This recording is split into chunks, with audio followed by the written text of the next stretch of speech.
નમસ્કાર દર્શક મિત્રો, આપ જોઈ રહ્યા છો Lilia times news channel. Amreli લોકસભાના સૌથી શિક્ષિત મહિલા ઉમેદવાર જેનીબેન ઠુમર લીલિયા તાલુકાના ગ્રામ્ય વિસ્તારના પ્રવાસે છે. ત્યારે લીલિયા તાલુકાના જાત્રુડા, હરિપર, ગુંદરણ, ખારા, પીપળવા, સનાળિયા સહિત પૂજાપાદર, સલડી અને ઘોડાવદર સહિતના ગ્રામ્ય વિસ્તારોમાં તેમનો પ્રવાસ થયો હતો. ત્યારે લોકોએ તેમને ઉમળકાભેર આવકાર્યા હતા. તેમને ઘોડે બેસાડી અને ઢોલ સાથે તેમનું સ્વાગત કરવામાં આવ્યું હતું. ત્યારે તેમણે જણાવ્યું હતું કે આવનારા દિવસોમાં અમરેલીનો અવાજ દિલ્હી સુધી પહોંચે તે માટે લોકોએ અત્યારે જાગૃત થવાની જરૂર છે.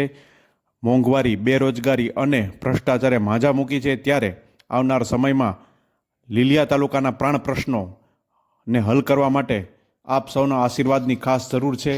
ત્યારે લોકોએ પણ ઉમળકાભેર અમને આવકાર આપ્યો છે. ત્યારે તેમના પ્રત્યે અમારી જવાબદારી બમણી થઈ ચૂકી છે. આ તકે જિલ્લા કોંગ્રેસ પ્રમુખ પ્રતાપ દુધાત સહિત કોંગ્રેસના આગેવાનો વિશાળ સંખ્યામાં તેમની સાથે ઉપસ્થિત રહ્યા હતા અને લોકોએ પણ, બહેનોએ પણ તેમને આશીર્વાદ આપ્યા હતા. કહેવા માટેનો જે અવાજ ઉઠાવવાનો, અવાજ ઉઠાવવાની હિંમત કોને કહેવાય એ બધું ભૂલતી જશે.